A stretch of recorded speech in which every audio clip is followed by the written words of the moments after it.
Hola, buenos días, buenas tardes a todos. Bienvenidos a este nuevo webinar de Help Systems. Un webinar que será un poco especial, diferente al que solemos realizar. Hoy veréis que estoy muy bien acompañado. Por el caso, el webinar de hoy se titula Ciberseguridad en un mundo cambiante, tendencias 2021 y predicciones 2022. Y como os comentaba, yo soy Eduard Sesera, soy consultor senior preventa o ingeniero de soluciones en Health Systems y voy a moderar un poco la charla de hoy. Será un formato más interactivo, una mesa redonda. Como veis, estoy muy bien acompañado de 4 compañeros y especialistas en el mundo de ciberseguridad. Dejaré que se introduzca cada uno. Si quieres, Nico, empezar por ti. Empezamos por ti. Buenísimo, muchas gracias Edu y bueno, buenos días, buenas tardes a todos. Soy Nicolás Broski, Managing Director de Scout Systems para Latinoamérica. Llevo ya varios años dirigiendo las operaciones de Health Systems acá en la región y desde Buenos Aires ayudamos a todos nuestros clientes y partners desde México hasta Argentina a, bueno, a encarar sus diferentes requerimientos de seguridad y automatización. Luego tu turno.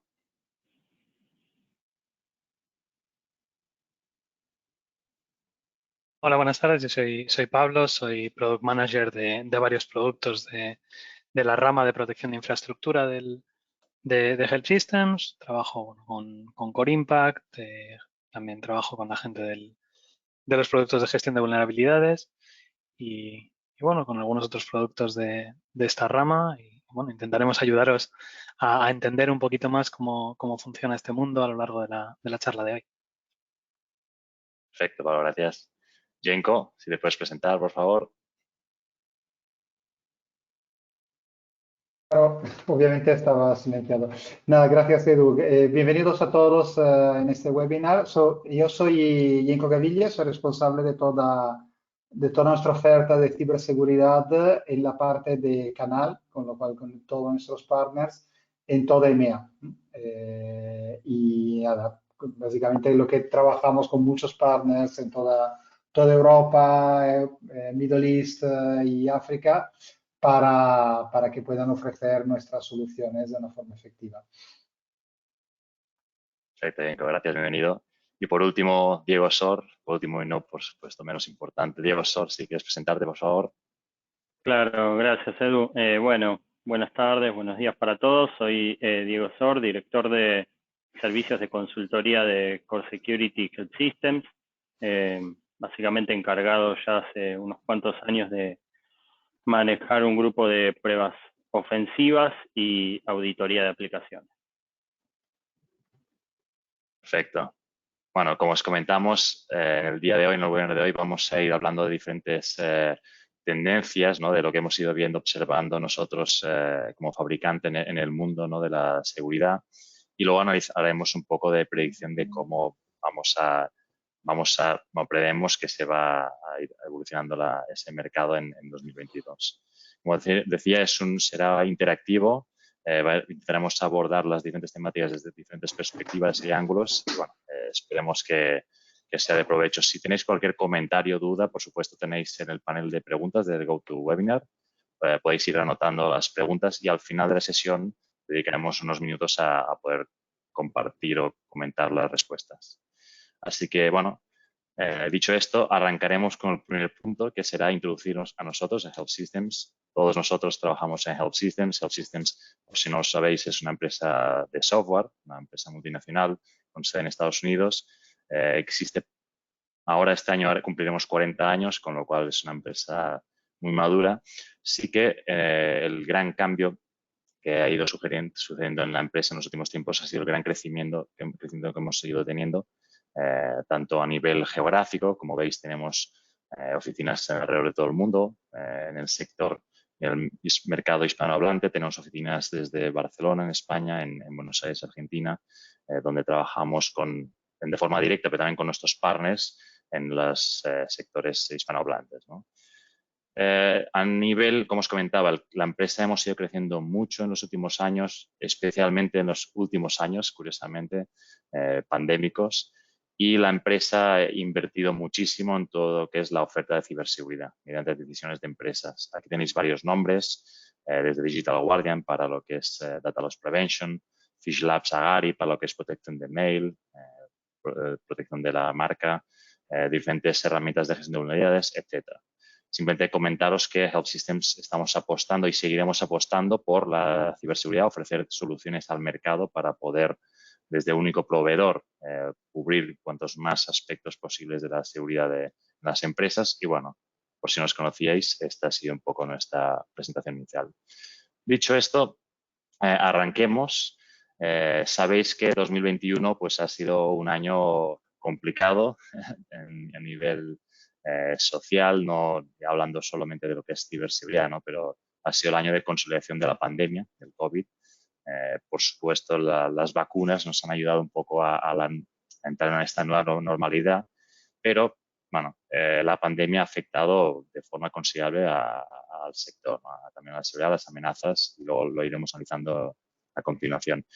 En el mundo más de la empresarial hemos visto que hay una tendencia, incluida en Health Systems, de ir comprando, fusionando empresas, adquiriendo empresas. En primera persona podemos hablar de ello. Y también estamos viendo que las empresas, debido al gran impacto que está, bueno, el auge, digamos, de los ciberataques, pues cada vez hay más preocupación y concienciación en las empresas, más inversión en la seguridad, en protegerse a estas ciberamenazas, con lo cual vemos que hay una mayor adopción de lo que son enfoques de diseño seguro de las plataformas, aplicaciones. Hay planes de estrategia de ciberseguridad que vienen respaldados por todo lo que es la dirección, el plan ejecutivo, con lo cual eso bueno, es una tendencia que vamos observando en los últimos años.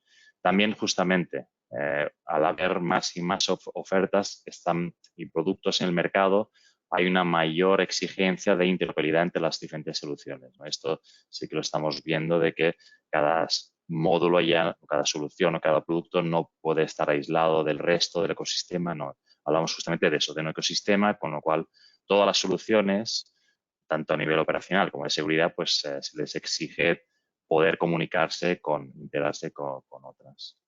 Pero sin lugar a dudas, el gran cambio que ha venido afectado y promocionado por la pandemia del COVID ha sido el trabajo en remoto, ¿no? Ha sido la consolidación de esta forma, no tanto el trabajo en remoto, que también ha sido tal vez de esta forma híbrida de trabajar tanto desde casa como desde la oficina, que se ha consolidado, ha venido para quedarse, con lo cual eso ha proporcionado diferentes cambios, aumentando, por supuesto, la superficie de ataque, ¿no? Al final, evidentemente, pues que el trabajador esté desde casa involucra una serie de cambios, menor control, en principio, desde el punto de vista empresarial, con lo cual, bueno, esto ha sido bastante disruptivo en cuanto a la seguridad. Y, por supuesto, el hecho también de la pandemia de trabajar desde casa ha incrementado todo lo que es el despliegue de soluciones en la nube. La nube que evidentemente permite trabajar con flexibilidad a los empleados desde casa, pero de nuevo conlleva una transformación de los riesgos que supone para la empresa y los datos que maneja, el cómo protegerlos. Entonces, bueno, un poco, Jenko, me gustaría preguntarte a ti desde tu punto de vista qué es lo que han estado haciendo las empresas para adaptarse a este digamos, paradigma del trabajo en remoto, qué es lo que han estado haciendo nuestros clientes para protegerse de las amenazas en este nuevo escenario. ¿Cómo lo ves? Sí, gracias, Edu. Digamos, aquí en Europa lo que hemos visto es Europa y también Medio Oriente, mucho también en Medio Oriente, toda Europa del Este, en general Europa Occidental, una tendencia muy fuerte en proteger los datos, ¿no? Claro, como estamos en una situación realmente donde vemos que hay, un poco como comentaba Edu, ¿no? Que tenemos una situación donde hay muchos ataques crecientes a las empresas y un entorno que es cada vez más distribuido con personas remotas, exactamente como decía Edu, ¿no? Con lo cual, el perímetro, lo que era la seguridad perimetral tradicional, ya no tiene mucho sentido, de un lado porque tenemos experiencia de muchas empresas que han hecho mucha inversión en la seguridad perimetral y han sido atacadas igualmente. Y también, aparte el perímetro, ya casi no existe, porque tenemos empleados que pueden trabajar desde cualquier sitio. Con lo cual, lo que estamos viendo es una tendencia muy fuerte en proteger el dato en sí mismo. Es decir, de forma que incluso si tenemos un ataque, en todo caso el dato sea protegido. Igual podríamos tener un ataque, podríamos tener una infiltración en nuestras redes y todo, pero el dato sigue siendo protegido. Y esa es un poco la tendencia que estamos viendo mucho. Muy fuerte, sobre todo en Oriente Medio, sobre todo, pero igual quizás porque eran un poco menos maduros respecto a Europa Occidental, pero vemos esta tendencia y vemos que esta tendencia está bajando desde las empresas muy grandes, digamos que las empresas de tipo enterprise, con lo cual las empresas más grandes ya tenían este tipo de estrategia de protección de datos, pero con todos esos cambios estamos viendo que esta tendencia está bajando a la empresa mediana también.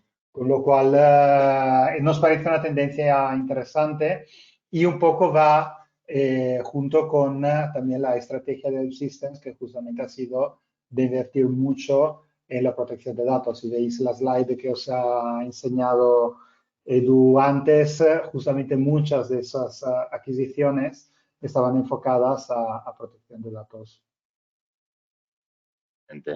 Y sí, realmente el proteger el dato es algo imprescindible, ¿no? El romperse este perímetro, ¿no? Y Diego, esta es una pregunta tal vez para ti. Este nuevo paradigma, digamos, con esta superficie de ataque ampliada, con unos vectores de ataque, ¿hasta qué punto ha complicado la gestión de la seguridad de las empresas? ¿Cómo lo ves tú? Gracias, Edu. Sí, un poco lo que comenta Jenko, que digamos la descentralización de los accesos en un punto a través de redes que no están tan controladas o de endpoint de puntos de acceso de VPN y otros tipos de acceso, complicaron en principio la gestión de control de acceso y, digamos, reforzar allí fue bastante importante. Entonces, lo que cambió un poco a lo mejor es lo que uno se veía como un ataque tradicional, que era infiltrar la llamada red corporativa estándar a partir de vectores que podemos después discutir, pero pueden ser externos, pueden ser phishing, pueden ser atacante interno, varios de esos vectores disponibles, cambian un poco de formato. Y al cambiar de formato, eso tiene como dos caras. Por un lado, muchas de las cuestiones estandarizadas de ataques se vieron modificadas. Eso, por un lado, puede verse como una complicación para el atacante, pero también para los que defienden, porque tienen que adaptarse a esa nueva forma de ataque. Y por otro lado, por supuesto que los colaboradores de una empresa trabajando desde lugares remotos, no controlados, implican riesgos que en principio fueron muy difíciles de controlar, hasta el día de hoy siguen siendo, pero creo que hay un camino en el control de eso y, digamos, ese cambio de paradigma con mucho movimiento hacia la nube, hacia los servicios de la nube, desdibujan el perímetro y hacen más distribuido digamos, los bienes a proteger. Eso tiene como algunas cuestiones que hay que revisar al momento de ver cómo protegerlo, porque la distribución esa también implica diferentes tecnologías o diferentes formas de acceso. Y sin duda ha sido un gran cambio para el equipo de seguridad, un gran reto. Si os parece, vamos a ver ahora un poco en el nuevo contexto cuál ha sido la morfología de estas ciberamenazas, ¿no? de estos ataques que las empresas inevitablemente siguen sufriendo. De hecho, en el inicio de la pandemia, tal vez hablamos más de 2020, pero también 2021, los ataques de phishing, ransomware siguen siendo los más habituales y han ido creciendo también, no de forma exponencial, pero siguen creciendo de forma considerable. y empezaron aprovechando los atacantes todo lo que es la pandemia, ¿no? Con motivos de salud, suplantando identidades de organizaciones, por ejemplo, la Organización Mundial de la Salud, etcétera. Pues eso fue un primer vector de ataque muy fuerte, pero hoy en día, hoy podemos hablar de una especie de ataque global, ¿no? De cualquier industria, cualquier empresa puede ser víctima de estos ataques, tanto de, como decíamos, de phishing, ¿no? Suplantando identidad, cada vez además son más sofisticados, ingeniería social, pues eso realmente es un ataque muy fuerte. Y luego los ataques de ransomware, que justamente este año, a lo largo de este año 2021, en las noticias han ido apareciendo cada vez más y más pues incidencias, ¿no? O brechas de seguridad que se han producido en empresas que consideramos sectores esenciales, ¿no? Hay ejemplos, bueno, o infraestructuras críticas, ¿no? Que debería ser lo mismo, ¿no? Empresas cuyos servicios son esenciales para una vida normal de un ciudadano. Y, por ejemplo, bueno, casos sonados como un ataque con Colonial Pipeline, ¿no? En Estados Unidos, el oleoducto sufrió un ataque de ransomware y durante unos días estuvieron sin poder proveer de petróleo, digamos, a la costa este de Estados Unidos, y eso, bueno, el impacto fue masivo. Pero cada vez más y más estamos viendo nuevos ataques a estas empresas que están utilizando también tecnologías más vinculadas a la industria 4.0, ¿no? Hablamos de eso, del Internet de las Cosas, por ejemplo, con todos los dispositivos en redes industriales, que hacen que al final las amenazas típicamente asociadas a estas tecnologías a cualquier tecnología, pues hayan irrumpido en los sistemas industriales, ¿no? Y de nuevo, así como el cloud aumentaba esta superficie de ataque, por supuesto, todos los dispositivos IoT, pues también hacen que hayan nuevos posibles vulnerabilidades que puedan ser explotadas por los atacantes. Así que, bueno, al final el ransomware y los ataques de phishing siguen siendo tendencia, rabiosa actualidad. Hay muchos nombres que pueden ser, pero con el ransomware y phishing amenazando y siendo presentes año tras año, un poco, Pablo, como desde el punto de vista cómo se han adaptado estos ataques justamente que se han realizado sobre infraestructuras críticas o que han aprovechado estas redes de OT o Internet de las Cosas, IoT, para penetrar en los sistemas. ¿Cómo lo ves? ¿Cómo han cambiado estas amenazas? A ver, lo que estamos viendo es que los atacantes al final utilizan como target, como objetivo, toda la red. Entonces, si la red la haces más grande, seguramente tengas más puntos vulnerables. Entonces, bueno, lo que ha provocado el crecimiento exponencial del IoT y del OT es que hay muchísimos más dispositivos dentro de las redes, y que normalmente esos dispositivos son muy simples, tienen acceso a la red, pero no tienen protocolos de seguridad tan estrictos como los que pueda tener un servidor. Entonces, bueno, hace no mucho se hizo un ataque de DOS a través de las bombillas de las casas, se hizo una red zombie a través de las bombillas. Cada vez más infraestructura crítica está utilizando este tipo de sistemas. En los hospitales, por ejemplo, hay un montón de robots y un montón de dispositivos conectados a la red que realmente son infraestructura crítica, y a partir de ahí, que normalmente no están muy securizados, además de cargarte al paciente en medio de la operación, si lo hackean ahí, pues se puede acceder a sistemas donde hay datos muy importantes y muy confidenciales de pacientes. Entonces, bueno, con todo esto de la pandemia, también el sector sanitario fue uno de los objetivos de los ciberatacantes, y bueno, seguramente empezó por ahí. Se vieron muchos ataques en empresas y en instituciones relacionadas con la salud, y luego, bueno, pues se han ido extendiendo al final a todo tipo de empresas. Entonces, bueno, lo que decíais antes, al final tenemos ataques cada vez más sofisticados, es cada vez más difícil cubrir todos los vectores, y también, bueno, con la gente trabajando desde casa, pues también en muchas casas cada vez es más común tener dispositivos de IoT, tener bombillas, tener sensores que te miran el CO2 de la casa, frigoríficos inteligentes con acceso a Internet, los cuales se podrían utilizar para acceder a una red. y desde ahí pues, saltar a los PCs y si tienen VPN, pues conectarse a las empresas. Pero bueno, como hasta ahora se ha invertido muchísimo en prevención, pero también es súper importante con todo este nuevo espectro de ataques el invertir más en qué pasa una vez que te entran, o sea, asumir que te van a entrar y mirar qué puedes hacer para acelerar la detección y la respuesta ante esos ataques. Y desde luego ya está claro que no solo el correo electrónico es una entrada de Sí. amenazas, ¿no? Ya, ahora se ha abierto el abanico a muchos diferentes sitios.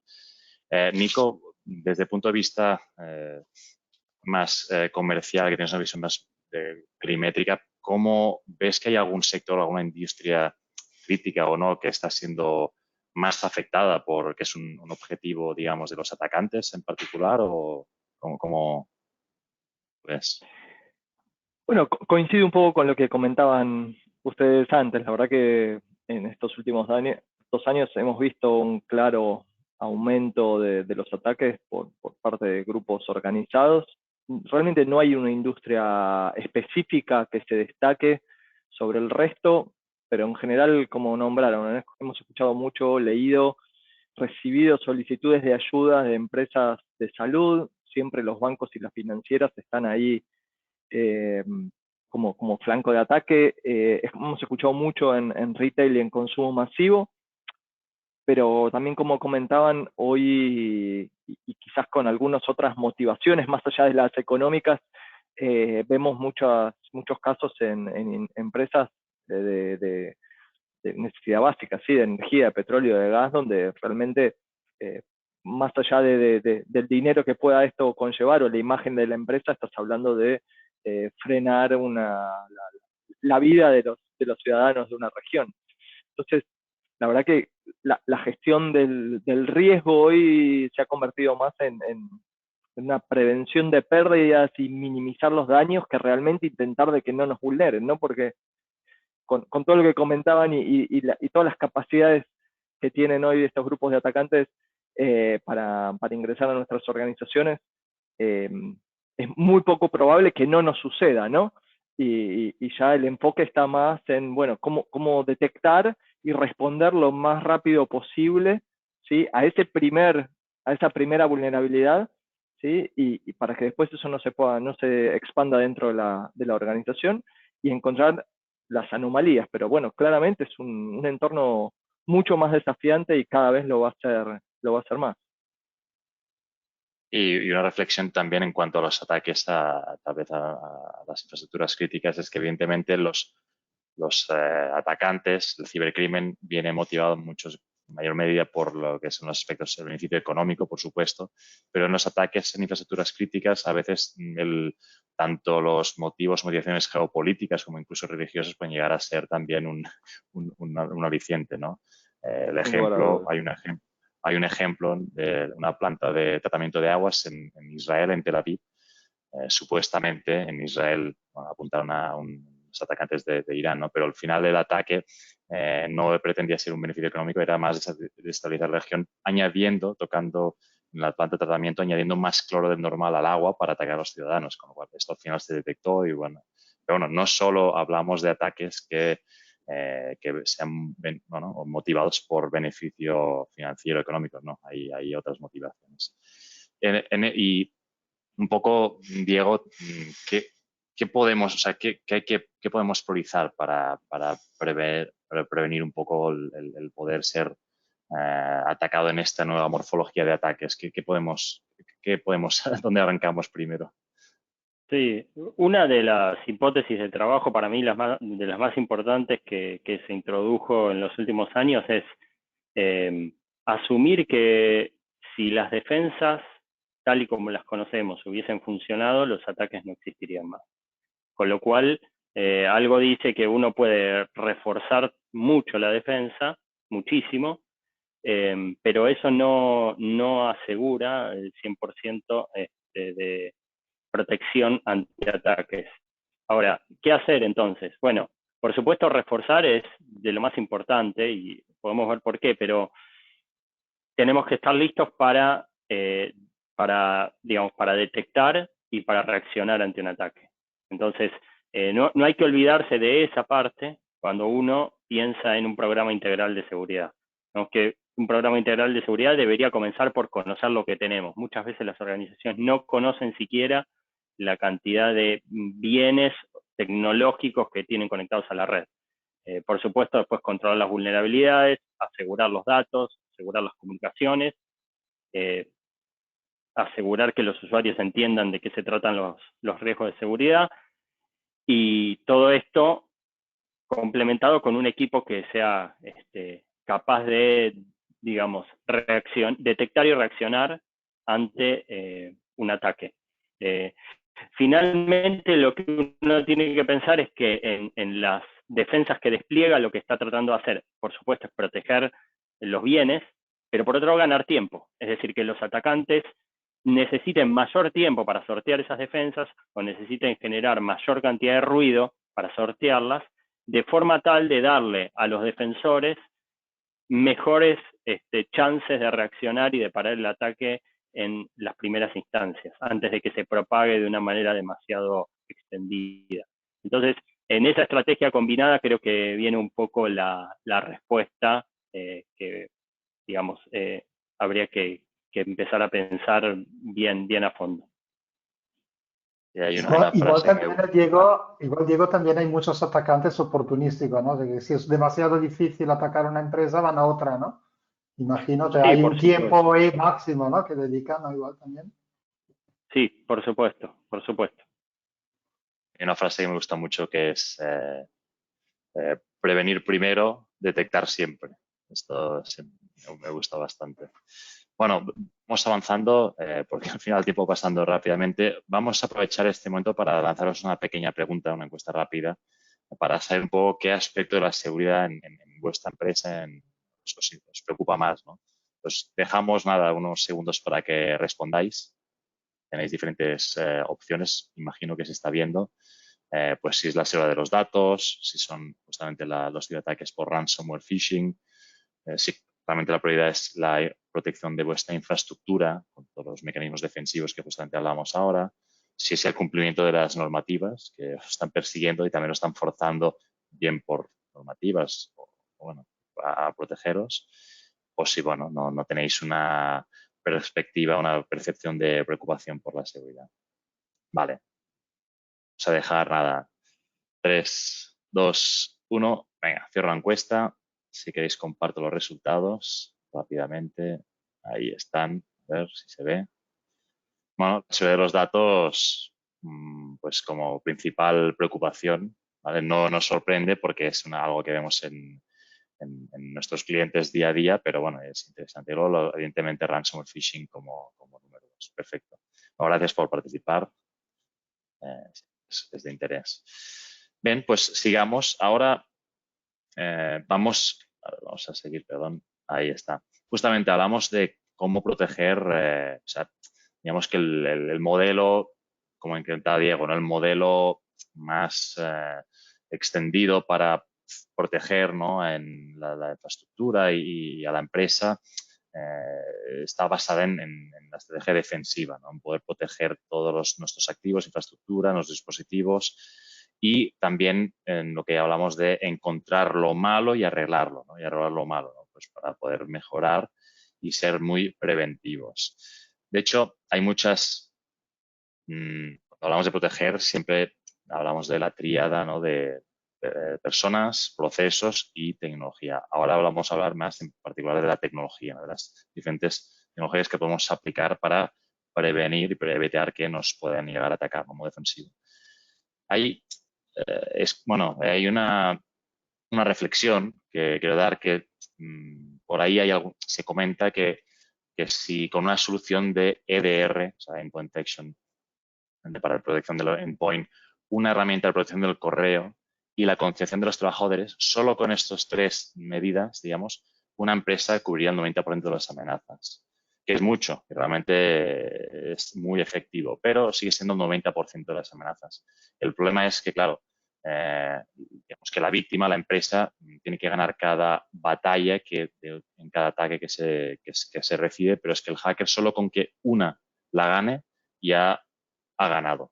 Por lo cual, al final, hay que ser muy precavidos y al final la reflexión es que por mucha protección, con más o menos medidas que apliquemos en defensivas, al final es muy difícil que podamos estar cubiertos en todos los aspectos, por no decir que es imposible. Con lo cual, un poco reflexión que el objetivo al final de la seguridad no debería ser de tener un hackeo o una brecha, porque, bueno, un hackeo o un ciberataque, porque como quedamos, hay tanto volumen, al final es algo casi, es poco realista. Y el objetivo realmente es evitar que la amenaza logre su objetivo, que es al final robar los datos o conseguir su finalidad, ¿no?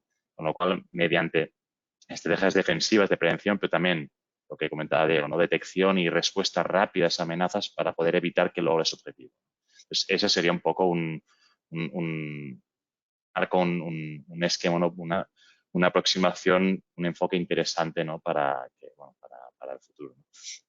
Sin embargo, medidas que se han ido aplicando en los últimos tiempos para proteger la infraestructura, pues hablamos de multifactor de autenticación, por supuesto, para eso, especialmente con el teletrabajo, pues ha sido muy efectivo. La gestión de identidades, las credenciales con poder, ¿no? Con privilegios administrativos, poderlo tener todo concentrado y securizado con herramientas de IAM.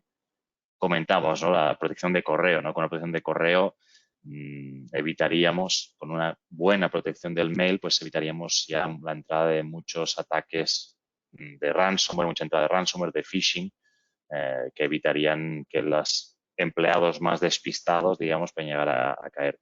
Recordemos que al final es eso, la mayoría de los atacantes se aprovechan de la falta, digamos, de concienciación o despiste de los empleados. También se ha hecho mucho hincapié en las aplicaciones, antes de comentar, ¿no? Pues eso, autenticación, autorización de los usuarios, cifrado de las comunicaciones, cifrado de los datos, registro completo de cada acción realizada, etcétera. Y, por supuesto, seguridad de los datos, no solo la aplicación, sino los propios datos que estén protegidos para evitar lo que suele ser últimamente el gran objetivo, ¿no? Es la exfiltración de datos, el robo de datos. Incluso los nuevos ransomware. Antiguamente el ransomware clásico lo que hacía era encriptar, ¿no? Pedir rescate para desencriptar los archivos o los sistemas afectados, pero ahora ya el siguiente paso que estamos viendo es que no solo están amenazando, digamos, en bloquear y hacer que los sistemas estén indisponibles, también amenazan, extorsionan para evitar la fuga de datos, con lo cual, bueno, si protegemos los datos, que es al final es el activo más importante que las empresas tienen, pues ya vamos a evitar esa fuga de datos, ¿no?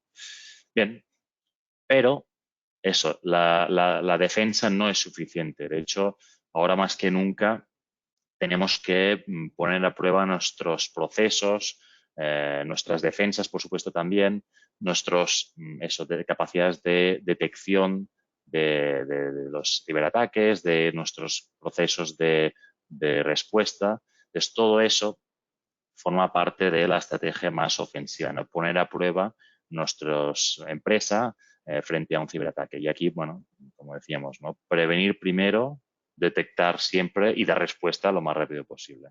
Con lo cual, sí o sí, mediante diferentes procesos, ¿no? Gestión de vulnerabilidades, pentesting externo o interno, ahora hablaremos un poco de ello, red teaming, pues hay que seguir mejorando estos sistemas de detección temprana de las amenazas para poderlo comunicar, gestionar, coordinar los diferentes departamentos, actores involucrados para acortar esa amenaza por la raíz lo más rápido posible, ¿no?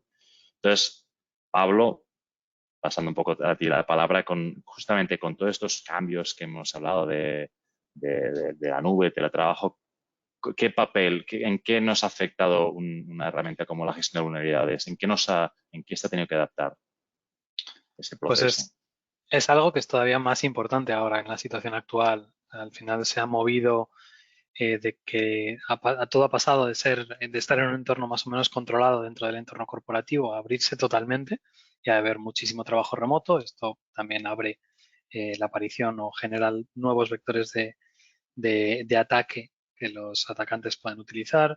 hay aplicaciones que se comparten y que antes solamente eran accesibles desde el entorno corporativo y ahora tienen que ser accesibles desde la casa de la gente. Todos los sistemas de conectividad antes no hacían falta porque simplemente tenías una red interna cerrada detrás de un firewall.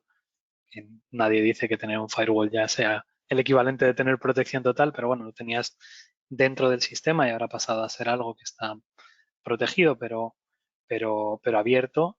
Se ha pasado pues, de sistemas corporativos a redes que están sin monitorizar. O sea, al final cada uno tiene en su casa su red y nadie lo monitoriza. Las empresas monitorizan desde que te conectas a su VPN o que te conectas a su aplicación, pero los datos que tú tienes dentro de tu máquina, que hay muchísimos, dentro de la red de tu casa están totalmente sin monitorizar. Entonces, llevar a cabo estos programas de gestión de vulnerabilidades es muy importante. O sea, al final se han multiplicado los ataques a través de API. Los ransomware antes estaban orientados a empresas, pero ahora están más y más orientados a atacar a personas, a individuos en su propio PC y con los datos propios de la máquina. Entonces, bueno, se está viendo todos esos cambios, se está viendo que los atacantes al final avanzan a mucha mayor velocidad de lo que avanzan las empresas a la hora de protegerse y bueno, hay que estar protegidos frente a eso. O sea, todo este cambio del trabajo presencial al remoto, pues tiene sus pros y tiene sus contras. Como decía Diego antes, la parte del acceso inicial seguramente se haya complicado al tener todo distribuido y no tener un punto único de entrada a la red, que cada uno esté en su casa, es más complicado acceder a los sistemas corporativos, pero también tiene el inconveniente de que los procesos que lleva a cabo cada una de las personas pues se realizan en redes que están sin monitorizar o que no son del todo confiables. Entonces, como decíamos antes, la gestión de vulnerabilidades es algo que hay que hacer y bueno, es otra de las patas para conseguir defenderse o estar preparado cuando te ataquen, que es algo que va a pasar. Sí, yo creo que hay que asumir eso, ¿no? Hay que atacarnos, nos van a atacar y hay que estar preparados, ¿no? Entonces, un poco el siguiente paso, ¿no? De ser de la vulnerabilidad, pues explotarla, ¿no? Y tenemos diferentes enfoques, ¿no? Hay el pentesting externo, que suele ser algo que encontramos mayormente, ¿no? Empresas que se dedican a testear, hacer testing, test de penetraciones a las empresas. Y luego hay el enfoque del equipo, de internalizar ese equipo, ¿no? Entonces, Diego, ya que te dedicas mayormente a realizar esos pentestings, ¿cuáles serían un poco las ventajas para una empresa de externalizar ese servicio para explotar las vulnerabilidades? Claro, un poco, a ver, creo que primero lo que creo es que el equipo interno y el pentest externo son dos estrategias complementarias, no son dos estrategias contrapuestas, sino que ofrecen diferentes cuestiones. Un pentest hecho por terceros, digamos, o externo, tiene, si se quiere, la ventaja de traer,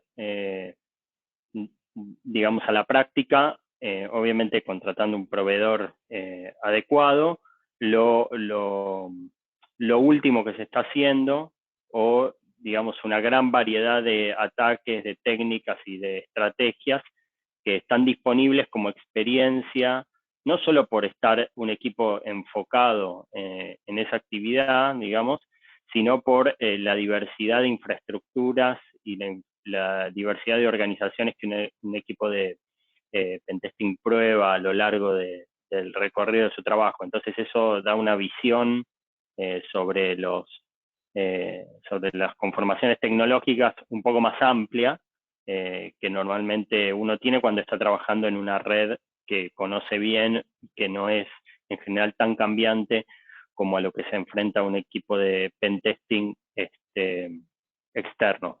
Por otro lado, agrega un poco esta idea de la falta de conocimiento profundo de la infraestructura. La verdad es que en un pentest externo o hecho por, digamos, por una compañía externa, el conocimiento inicial de la infraestructura es básico, es bastante básico, es bien diferente a lo que puede tener un equipo de pentesting interno. Así que creo que las ventajas es traer una mirada un poco no contaminada, si se quiere, o no influenciada por resultados previos o por conocimiento de la infraestructura, y esto de poder tener una visión de lo que se está haciendo en el mercado y en la técnica muy a último momento. Si se quiere, a todo esto hay una desventaja, que las desventajas son los costos, muchas veces más altos, la logística y la continuidad. Por eso el equipo de pentesting propio de la organización es importante, porque puede llevar este proceso a una ejecución mucho más continua, mucho más fluida, probablemente, que le dé resultados, digamos, más rápidos y continuamente poder estar alimentando, digamos, algún esquema de soluciones que requiera de estos resultados de manera bien frecuente, ¿no? Cosa que con un pentest externo a lo mejor se hace a veces más difícil. Así que creo que la combinación es un poco esa, ¿no? Para mi forma de ver. De todos modos, más allá de esa continuidad, ¿no?, que permite los pentesting internos, Pablo, como responsable de producto de una solución de pentesting, ¿cuál es tu visión al respecto? A ver, es lo que ha dicho Diego. O sea, el tener el equipo dentro te permite, o sea, tienen más conocimiento de la red, pueden ser más específicos a la hora de atacar objetivos concretos dentro de la red por tener ese conocimiento, saben cuáles son los activos que tienen más riesgo y que deben proteger con más ahínco, y pueden tener también un proyecto de seguridad asociado. O sea, que no es que un pentester o que un equipo de pentesting vaya cada 3 meses a hacer algo, sino que puede generar una estrategia que vaya creciendo con el tiempo y mejorando con el tiempo. Al final, el objetivo de estos pentesting, tanto los externos como internos, es conseguir reducir la superficie de ataque y bueno, pues el pentesting interno es una parte del test enfocado en las amenazas. Al final, la razón de ser del equipo de operaciones de seguridad es parar amenazas, no es parar un hacking. O sea, el pentesting es solo parte de ello, y esto te ayuda a parar un hack. Entonces, que dentro de tu equipo de seguridad haya gente especializada en pentesting y tenerlos dentro de tu empresa, pues puede ayudar en ese sentido. Aunque sí que es verdad que, bueno, pues ellos están contaminados con lo que saben. Seguramente las técnicas que utilicen por el conocimiento que tienen de la red no sean tan cambiantes o tan variables como utilizar, por ejemplo, varios proveedores de servicios de pentesting externos o incluso diferentes pentesters. Nosotros, un día hablando con Diego, me decía que había empresas que no querían que 2 años seguidos fuese el mismo consultor a hacer el test, porque cada uno ejecutaba los tests de una manera. Entonces, esto es una parte interesante también del pentest externo, que vas cambiando el ciberdelincuente, entre comillas, que te ataca.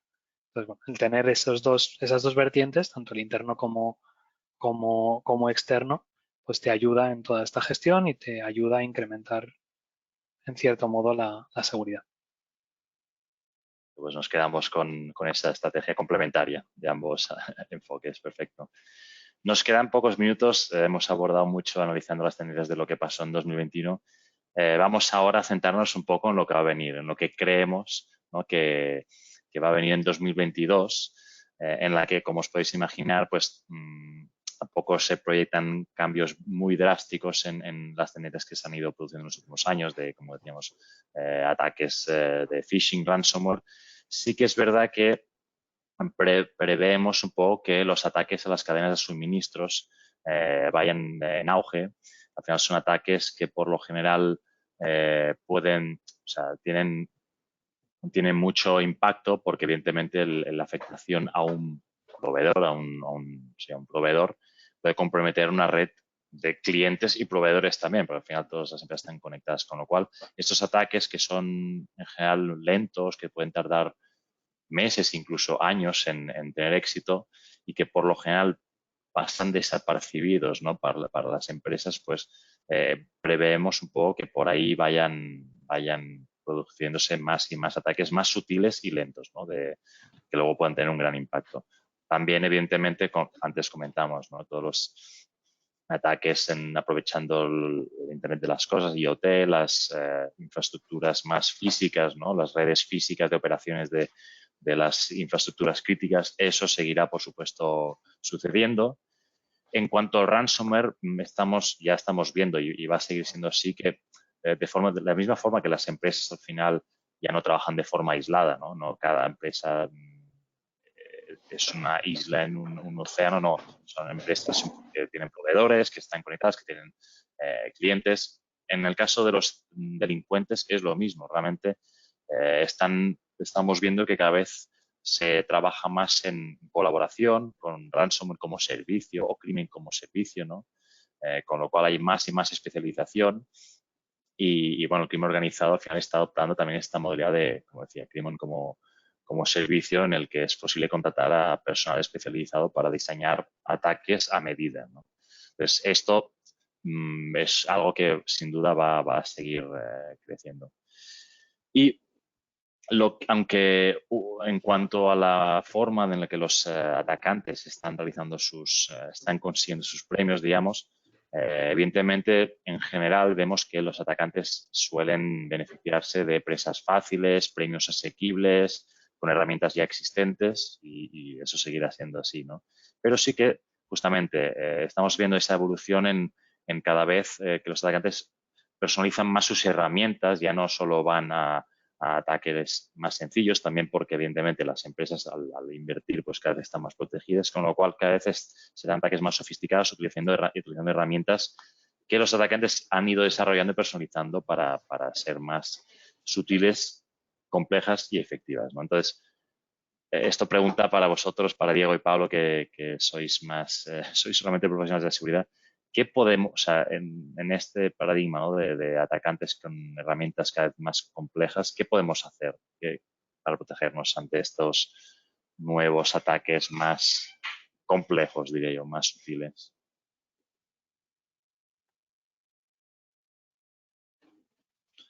Vale, arranco yo si quieres. Bueno, empiezo. Dale, Diego. Sí. Dale. No hay problema. Empieza. Bueno, un poco la estrategia es la planteada, ¿no? O sea, identificar, reducir la superficie de ataque o reducir la cantidad de sistemas que pueden ser atacados, para decirlo en un lenguaje más llano. Asegurarse las identidades. Las identidades es un problema grave que ha sido relegado, creo yo, en los últimos años, el manejo de identidades, especialmente en ambientes de redes con Active Directory o de dominio de Windows, donde es complejo, es muy complejo, y muchos de los ataques que se ven hacen uso no solo de vulnerabilidades estándar de explotación, como las que históricamente existieron, sino que hay una serie de técnicas que hacen uso de justamente las complejidades propias del manejo de identidades. Entonces ahí también hay que ponerse a trabajar para entender bien cómo funciona esto, con una complejidad adicional, que es que son ataques difíciles de ver porque muchas de las operaciones que se realizan en esos ataques parecen operaciones normales que se llevan a cabo en la operación habitual de una compañía. Así que proteger, digamos, tener un buen programa de Vulnerability Management, proteger bien las identidades, desplegar todos los dispositivos de seguridad posibles y de seguridad de datos, reducir la superficie de ataque y entrenar la detección y la respuesta ante un posible ataque. Yo diría que eso es como lo esperable. Esta es la receta. Perfecto.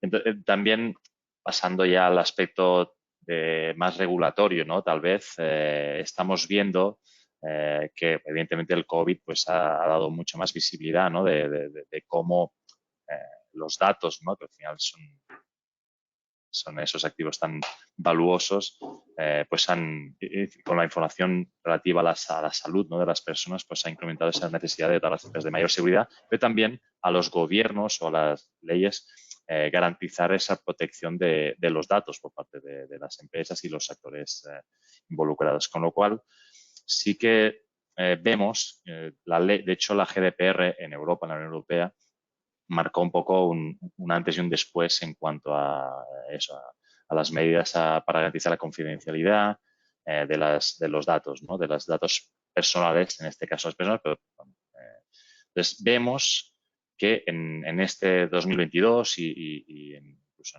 más adelante, pues irán saliendo nuevas normativas, por ejemplo, en Europa la SRI 2, que seguirán reforzando esos controles que hay que poner para proteger las redes, los sistemas, los datos. Pero, como decía, ¿no?, al final, por ejemplo, en LATAM, estamos viendo que la GDPR como una iniciativa que marcó una gran referencia como marco de protección de los datos, y en LATAM muchas legislaciones se van a ir adaptando, ¿no? Porque hoy en día tal vez no tienen tantas garantías en cuanto a, por ejemplo, notificar una incidencia, ¿no?, de seguridad o una brecha, ¿no? En muchas leyes no están los países o las empresas de esos países obligadas a notificar, con lo cual, bueno, eso prevemos que por ahí va a haber nuevas legislaciones que van a garantizar, ¿no?, esa confidencialidad y esa protección de los datos privados, ¿no?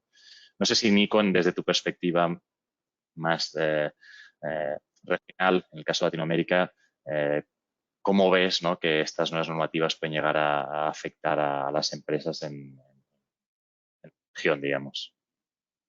Sí, un poco como comentabas recién, la base de la GDPR europea es la madre de la mayoría de las leyes de protección de datos. Acá a nivel Latinoamérica, cada país va implementando y va poniendo, digamos, fechas límites para cumplir y para justamente exigir a las empresas avisar cuando hay una vulnerabilidad, ¿sí? Y empezar a aplicar multas cuando esto tiene una afectación al público y no se cumplen con las regulaciones. Y seguramente irán saliendo nuevas adendos a esas leyes. Quizás lo interesante es que lo que se está viendo es una pequeña vuelta donde se le está pidiendo a las empresas, se le va a empezar a pedir a las empresas cuánto fue el costo de esa incidencia, qué efectos colaterales tendrá, cuánto le costará y reportarlo justamente a entidades un poco más fuera de lo que es un país, sino por ahí organismos internacionales que van a empezar a regular esto. No sería difícil pensar que en algún momento las empresas o los gobiernos empiecen a solicitar a las empresas y a los mismos gobiernos compartir entre las organizaciones qué fue lo que ocurrió, qué se detectó, para poder empezar a entender y tomar acciones en conjunto.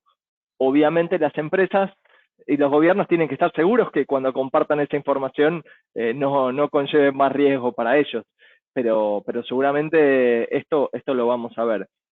Y es importante también el tema de la responsabilidad ejecutiva. Yo creo que hoy ya no hay duda de que esto está sucediendo, entonces los altos ejecutivos de las organizaciones no pueden hacer que esto no está pasando, entonces son responsables y seguramente van a ser juzgados de alguna manera cuando dejen pasar estas banderas rojas de los equipos de seguridad, ¿sí?, que le están alertando de que esto está sucediendo, de que hay que invertir y de que hay que tomar acciones preventivas. Entonces, seguramente ahí hay bastante por ver.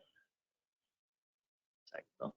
De hecho, por cierto, respecto a las legislaciones, hay un proyecto de ley en Estados Unidos, se llama la Ley de Estabilidad Financiera y Ransomware 2021, que es una ley que básicamente lo que dará la autoridad, digamos, a citar a entidades que no reporten incidentes de ciberseguridad o pagos o recompensas de ransomware, con lo cual estamos empezando a ver, en este caso viene de Estados Unidos, pero reglamentos o leyes que obligan a las empresas a reportar esa actividad.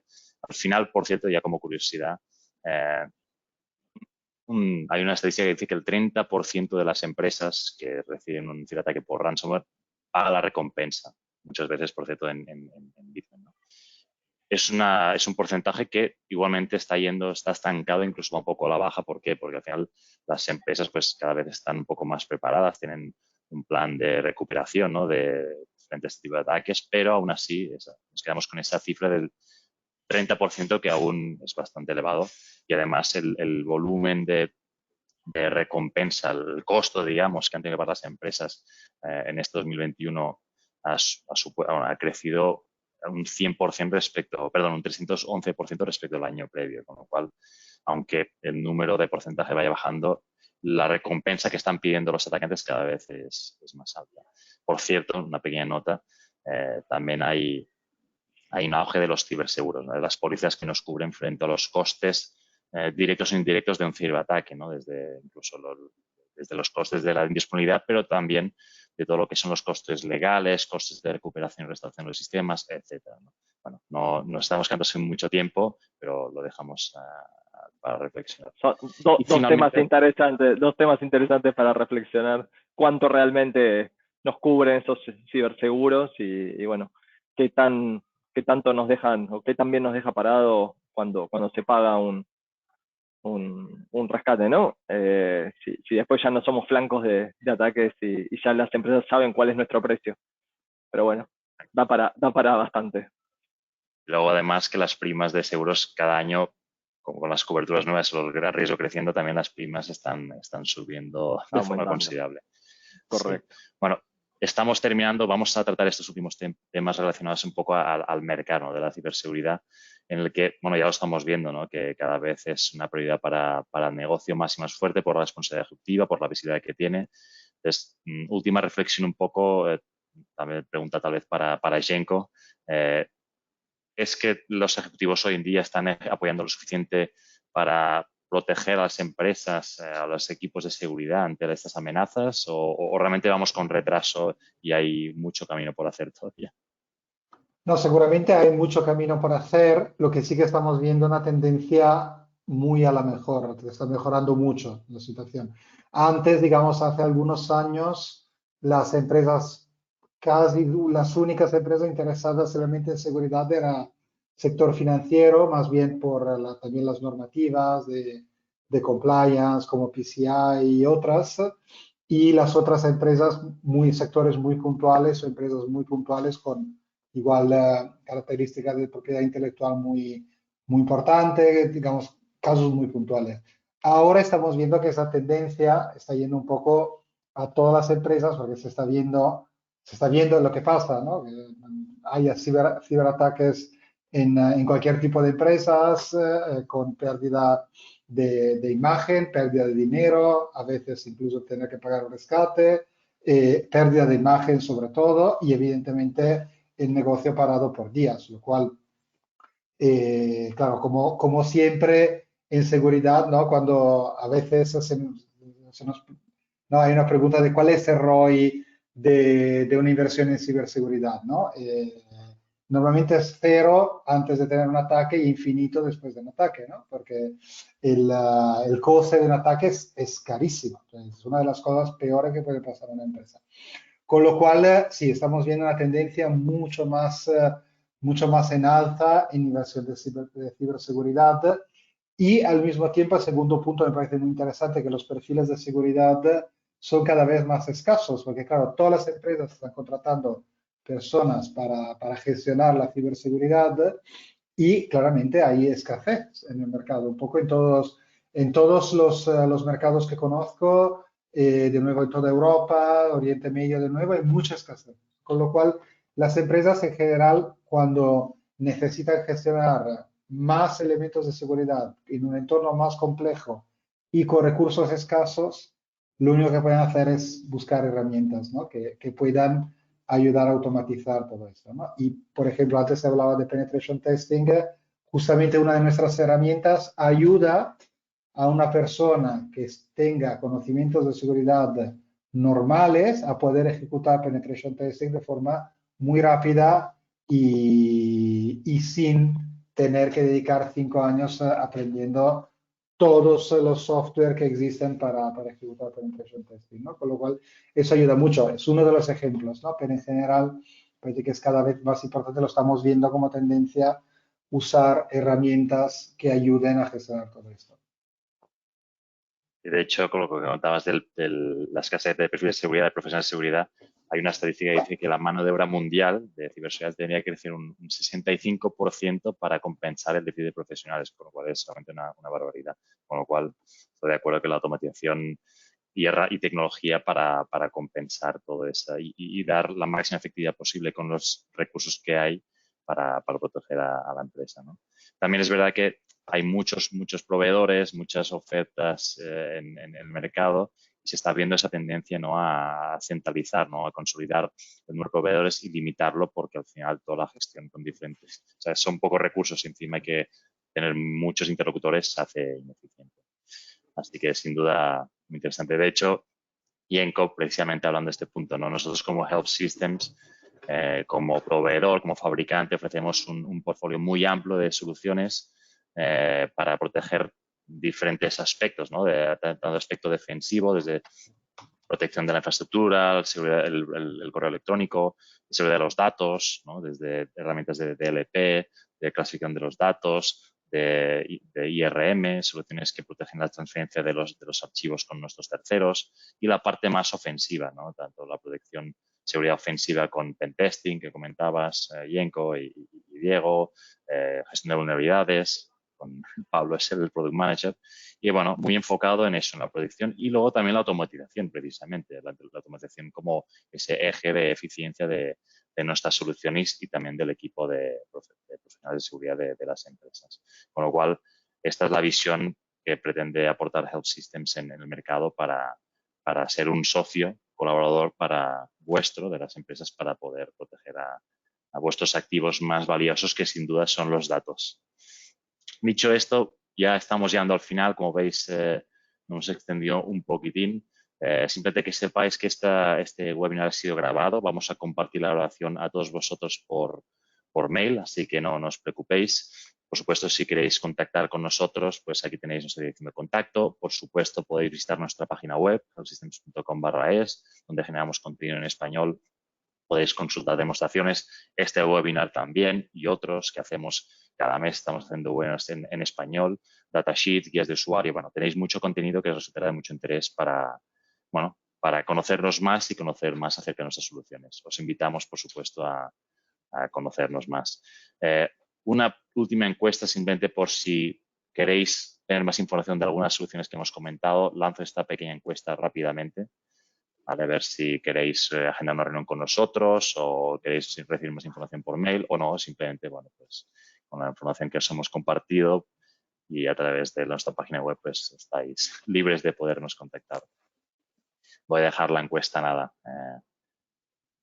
3, 2, 1, cierro encuesta. Perfecto, gracias por participar. Y bueno, ha llegado el momento de las preguntas. A ver, no sé si tenemos preguntas. No tenemos, lo que no tenemos es mucho tiempo, eso ya os lo decimos. A ver, una pregunta, esto tal vez, aunque creo que ha sido respondida, pero veo, no sé si es para Pablo o Diego, ¿qué nos recomiendan para mejorar la seguridad de los dispositivos de IoT? ¿Qué podríamos aportar? Ahora, al final es un vector más de ataque dentro de las soluciones que tenemos nosotros, tanto el pentest, que tiene módulos específicos para IoT y sistemas industriales, es algo que es interesante y que se puede implementar, y creo que nos puede servir para ayudar. Y luego, bueno, tenemos también otra herramienta que hace análisis de tráfico de red que permite ayudar en la detección de amenazas en estos dispositivos. Entonces, bueno, uno sería para la detección, el otro sería para prevención, pero este tipo de herramientas es algo que puede ayudar y que sería recomendable implementar. No sé si, Diego, si tienes alguna cosa más. No, simplemente agregar que una de las principales dificultades de dispositivos IoT es que dependemos mucho de los fabricantes, son difíciles de modificar, muchas veces con tecnologías que están un poquitito atrasadas, propia de la configuración y la capacidad computacional que tienen estos dispositivos, así que digamos lo mejor que podemos hacer, si no podemos pedirle al fabricante que mejore algunas cosas, es rodearlos de detección y defensa. Y no tenemos mucho tiempo, vamos a lanzar una última pregunta, vemos preguntas que van relacionadas con incluso el Mundial de Fútbol. Bueno, os voy a lanzar una última pregunta que es, dice, según estudios recientes, el mayor porcentaje de ataques de ransomware llegan por correo electrónico, lo cual es cierto, y pregunta si una estrategia estaría en la capacitación del personal y la implementación de un producto de mail security. No sé si Jenko o Nico podéis comentar algo al respecto. Puedo comentar súper rápidamente. Digamos, seguramente sí. Yo pienso en protección por phishing. Hay dos componentes seguramente. Una componente en el software. Es bueno tener un software de anti-phishing, definitivamente. Pero eso no es suficiente porque ningún software de anti-phishing puede controlar el 100% de los intentos de phishing porque son siempre cada vez más avanzados, ¿no? Y más puntuales, ¿no? Con lo cual también hay que educar a los usuarios. Son las dos cosas seguramente. Seguramente la educación de los usuarios es fundamental y haciendo las dos cosas podemos llegar a un nivel bueno, satisfactorio de protección. Y al final es eso, personas, procesos, tecnología. Y aquí, sin duda, personas en el correo electrónico es muy importante que sean conscientes del riesgo y la tecnología, pues, soluciones de protección del correo electrónico que van a ayudar un montón. Y bueno, dejo la última y esta la voy a responder yo. ¿Cómo podemos monitorizar a ese trabajador que trabajando remotamente en un ambiente distribuido cómo lograr tener una protección integral de la información de la empresa?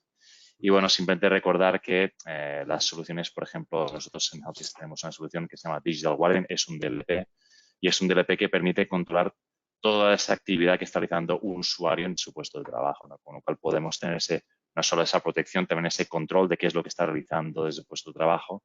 Y bueno, es una solución muy, muy potente y que permite justamente eso, proteger y controlar o monitorizar esa actividad normalmente relacionada con los datos sensibles con el que esté trabajando y esté interactuando. Así que bueno, con esto terminamos. Disculpad por las preguntas que no hemos podido responder, pero ya nos estamos yendo fuera de tiempo. Muchísimas gracias por participar, a los asistentes, a los compañeros, muchísimas gracias por ser partícipes. Ha sido realmente un placer, muy interesante. Y nada, os emplazo a todos a que asistáis a los próximos webinars. De nuestro lado ha sido un placer y esperamos que haya sido de utilidad también para vosotros. Un saludo y salud para todos. Muchas gracias. Un saludo a todos. Muchas gracias. Saludos a todos.